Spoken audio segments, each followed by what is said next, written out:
assalamu aleykum wa rahmatullahi taala wa barakatuh. On calminama on juurama on ziyarama noon fof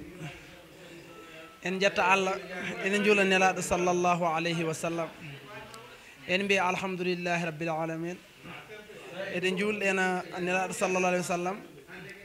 en jetta ceerno Bachirou ɗaha Montaga ɗaha Cheikh Oumar Foutiyou Tall caggal ɗum han ko en mbaɗat présenté wu tan pour waañ o oɗo waaña Dieynaba Tall ɓuuri andirede Zeyna eyyi ari ɗo no en beltano foof arde mawni makko yaye makko wawi ena sohna Lami Tall Aissata Sow mo ceerno Seydou Tall kay Aissata Kangue mo ceerno Bachir foof on calminama on juurama programme o foof nani heddi kono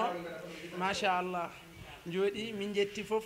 min jetti kadi joom télé o woni sohna Ami Tall eyyi heddi ko noon mi wona mbawɗo haalde no feewi assalamu aleykum wa rahmatullahi taala wa barakatuh. eyyi caggal yettude Allah cuuɗinaɗo sallllahu alayhi wa sallam mataw ko haaleteno foof haalama ha hande tan ko weeli yonata kadi haala moƴƴere kadi gasata ɗo ɗo moƴƴere na waɗe na yiye ko haale na heeɓe ɗum noon minen jetta onon d' abord arɓe ɓe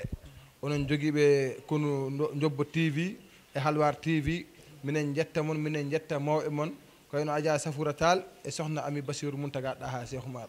eɓe jette no fewi e ɗo noon ko waañ o waañ sohna Dieynaba kanko e wondi e makko ko wayno Aissata Kangue Aissata Sow e Penda e Lamiratou Bassirou e sukaɓe wondi e makko foof ɓe ɗo machallahu e ballimo ala foof ko manki ɓe jonni ɓe moƴƴini ɓe mawnini ɓe pewni kala gonɗo ɗo ñaami yari haari weltima kadi guila e ari ha ɗo jareten ɗo ɓe ɗanaki ɓe lelaki ɓe poftani eɓe goni tan ko yimɓe ñaama yimɓeɓe jara yimɓeɓe belto ɗum noon minen jettaɓe no fewi yo Allah waɗanmo moƴƴere yo Allah teddinɓe yo Allah rokkuɓe ɓesgu mbaɗagu barke ko ni tan noon fewirta sohna debbo kam wawi tan ko daranade joom galle mum omoni hen noon yo Allah wallu woto seeɗan heɓen gueɗal wondiɓe makko ɓe kadi yo Allah teddinɓe yo Allah mawninɓe eɓe ballimo eɓe jiiɗimo eɓe cuurimo so ummima ɓe gummo so lelima ɓe leelo wadde noon ko yidde saabu Allah woni ɗon yo Allah jurnu ɗum ha ɓesgu mabɓe rontina ɗum barke Seydina Muhammad. Assalamu aleykum wa rahmatullahi taala wa barakatuhu.